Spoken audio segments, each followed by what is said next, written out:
उद्धव ठाकरे आज कल्याण डोंबिवलीच्या मतदारसंघाच्या दौऱ्यावर. ठिकठिकाणी ठाकरेंच्या स्वागताची तयारी. तर मुख्यमंत्री एकनाथ शिंदेंचा आजचा कल्याण डोंबिवली दौरा रद्द. शेवटच्या श्वासापर्यंत सदैव ठाकरे आणि मातोश्री सोबत एकनिष्ठ राहणार. डोंबिवलीमध्ये ठाकरे गटाची बॅनरबाजी.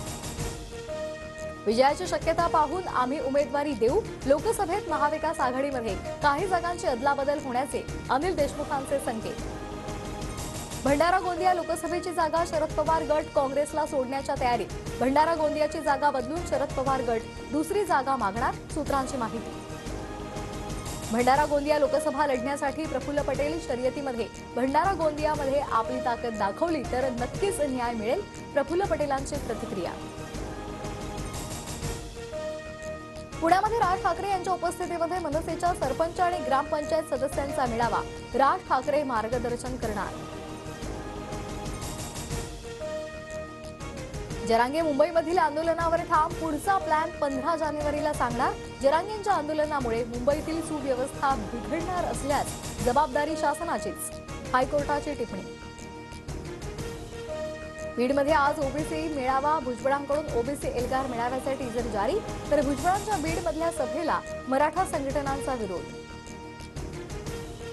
नागपूर ग्रामीणचे ठाकरे गटाचे जिल्हाध्यक्ष देवेंद्र गोडबोले यांच्यासह 9 जणांना अटक. नार्वेकरांविरोधात आंदोलन केल्यामुळे सरकारी कामात अडथळा निर्माण केल्याचा ठपका ठेवत कारवाई.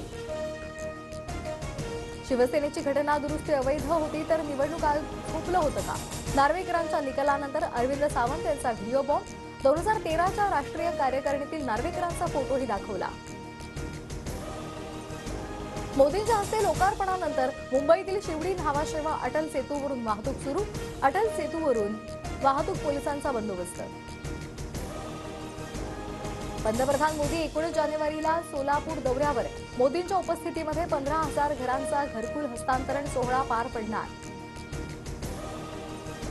पंतप्रधान मोदींकडून महाराष्ट्र मिशन लोकसभा सुरू. मुंबई ते नाशिक दौऱ्यामधून जोरदार वातावरण निर्मिती. तर मुख्यमंत्री शिंदेंकडून 45हून अधिक जागा जिंकण्याचा विश्वास व्यक्त.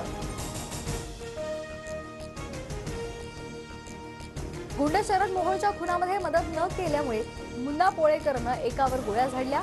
बंड गार्डन पोलिसांकडून गुन्हा दाखल. बीडमधील ससेवाडीत कंटेनर आणि पिकअपचा अपघात. 5 जणांचा मृत्यू. एकाची ओळख पटली. 4 जणांची अद्याप ओळख अस्पष्ट.